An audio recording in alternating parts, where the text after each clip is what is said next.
Hello lovely viewers, and welcome back to the Bold and the Beautiful News official YouTube channel, your top destination for the most explosive CBS soap updates. Make sure to smash that subscribe button and give this video a huge thumbs up. Grace Buckingham's darkest secret is finally out. After months of mysterious behavior, shadowy dealings, and unexplainable decisions, it's all coming to light. Not only has Grace been lying to Liam Spencer, but she's been feeding him pills, all while trying to clean up a mess her ex-husband, Reese Buckingham, left behind. Yes, you heard that right, Grace has been drugging Liam Spencer and selling him pills just to fund Reese's shady operations overseas. Test tube dollar banknote. Let's break it all down and expose the full twisted timeline of deceit, manipulation, and betrayal. This story connects Steffi, Hope, Finn, Sheila, and even Thomas in a web of darkness so deep, nobody's getting out unscathed. Let's dive in. A doctor's dark deal begins. It all started subtly. Fans noticed Grace Buckingham was popping up a little too often at the hospital. Supposedly checking on patients, but always near the pharmacy or close to Liam Spencer's medical records. Strange? Yes. Suspicious? At first, no one suspected a thing.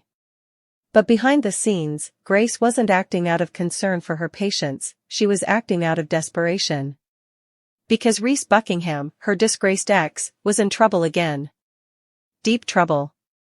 Trapped in a foreign country, owing money to underground clinics and black market organ traffickers, yes, really, he called Grace begging for help.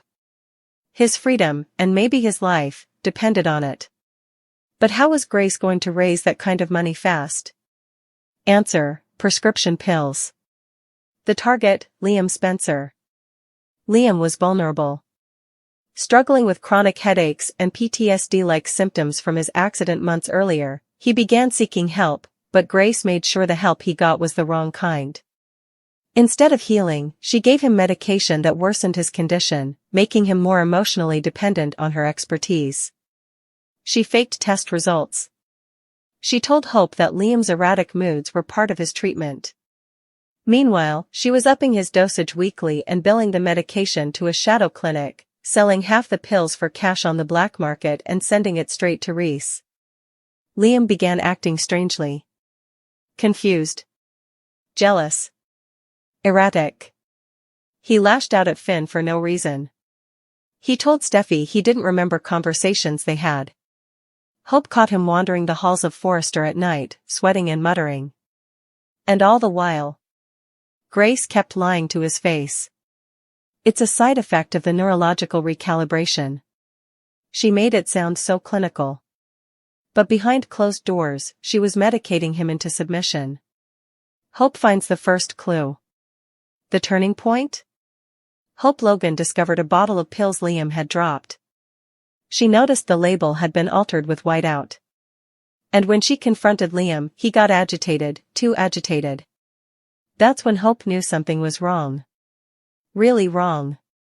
She brought the bottle to Finn, who immediately recognized the drug, a rare psychotropic not even approved by the FDA for Liam's condition.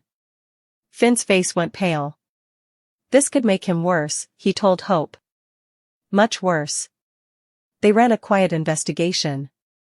No one told Liam yet, they wanted to protect him. What they found was shocking. Steffi confronts Grace.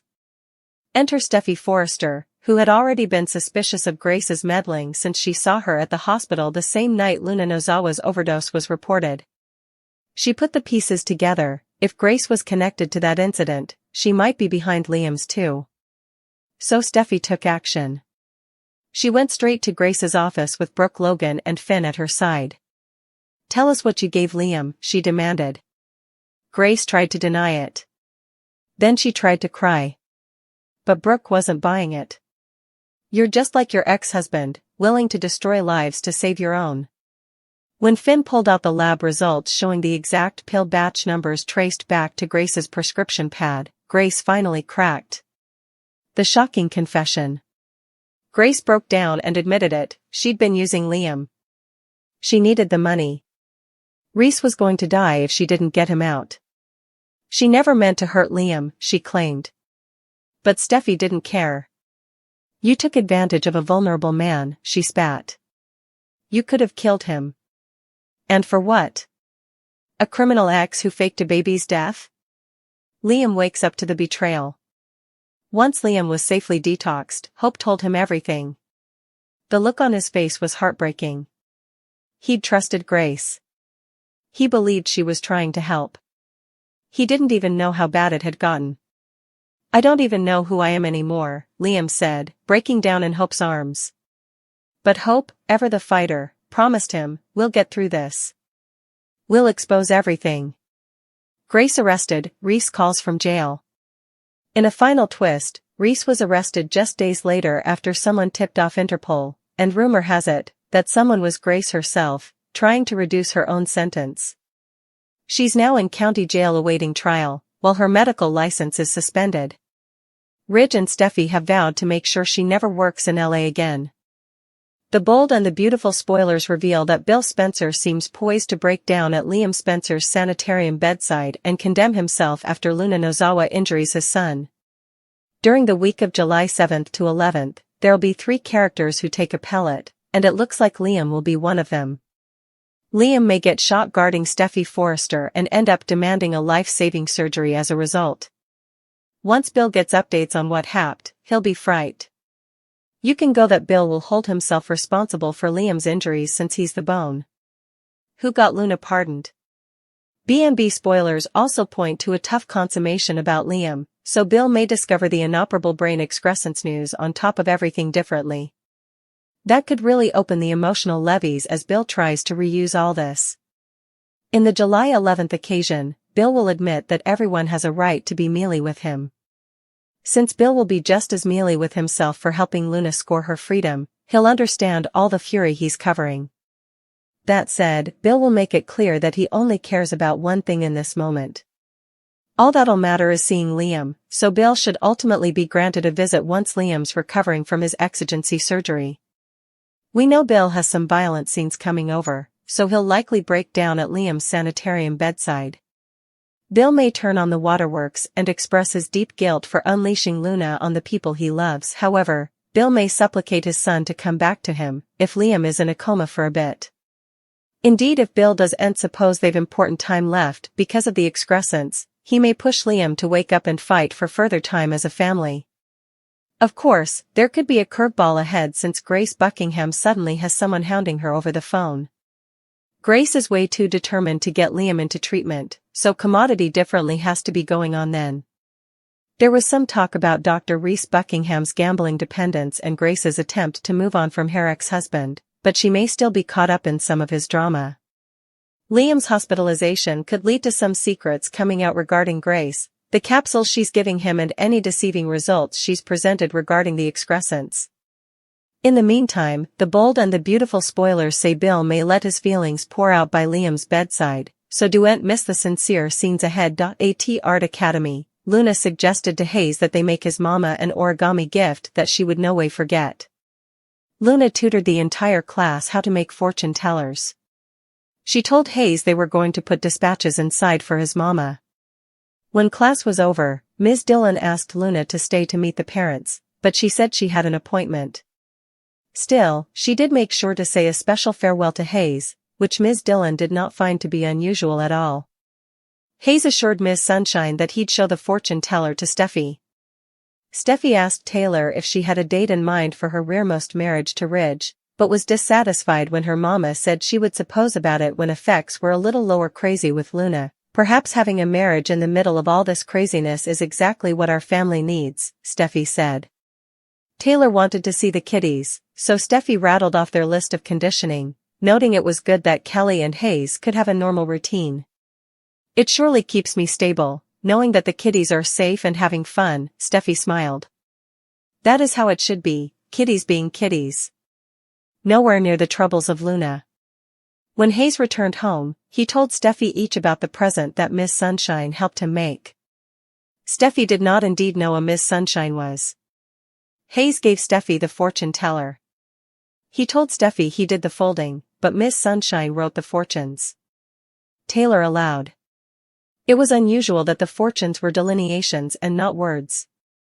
The first fortune was a delineation of the sun, the second was a crescent moon, the third was a bright red broken heart, and the fourth was a picture that looked like a dead woman. Steffi aloud. She should have a talk with Hayes' schoolteacher. Oddly enough, Ms. Dillon called Steffi before Steffi could call her. She told Steffi that there was commodity she demanded to talk to her about. Steffi mentioned the fortune teller and how strange it was. There was some unhappy communication in it. And Hayes also talked about a new schoolteacher, Steffi said. A nervous Ms. Dillon asked Steffi if they could talk in person, so Steffi agreed to meet her at the Sandhouse Art Academy. When Ms. Dillon turned around, Miss Sunshine was sitting in a president, casually signaling her gun around. Good job, Luna told the alarmed schoolteacher.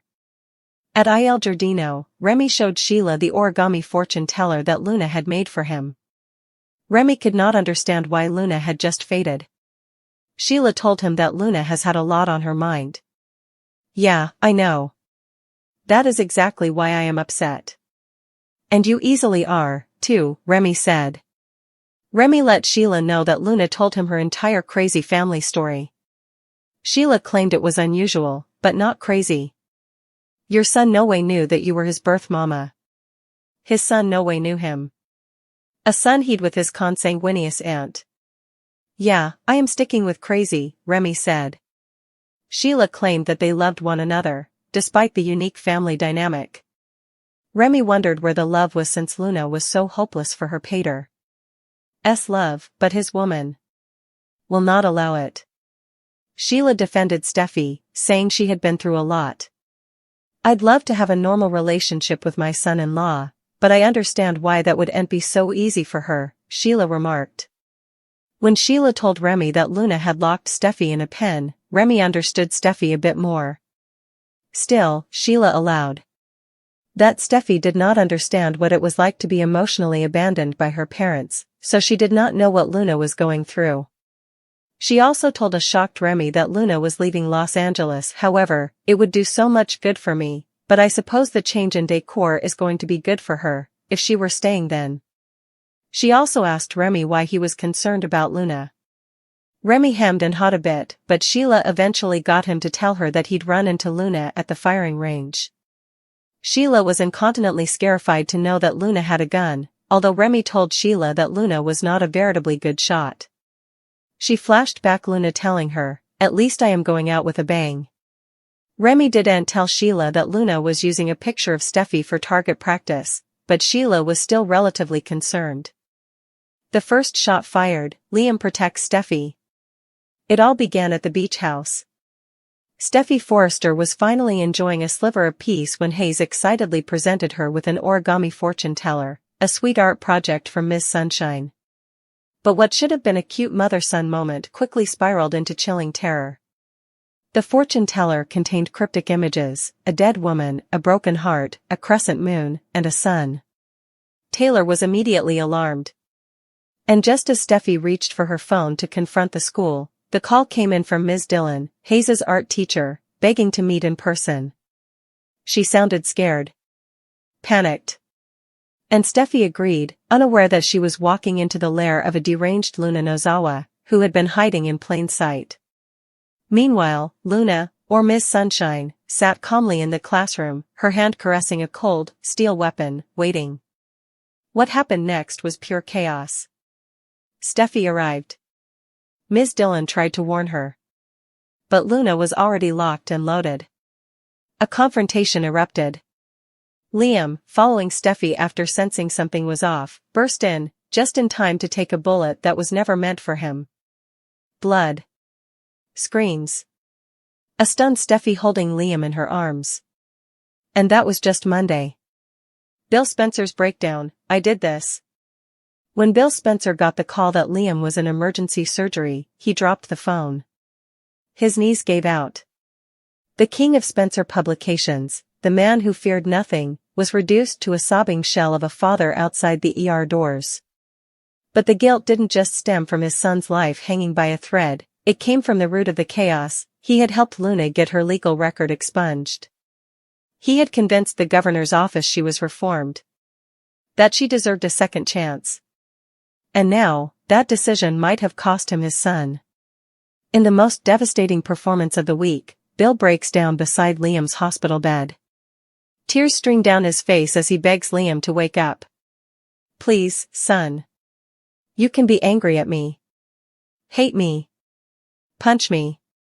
But just come back. Please, don't leave me. A deadly diagnosis, the brain tumor bombshell.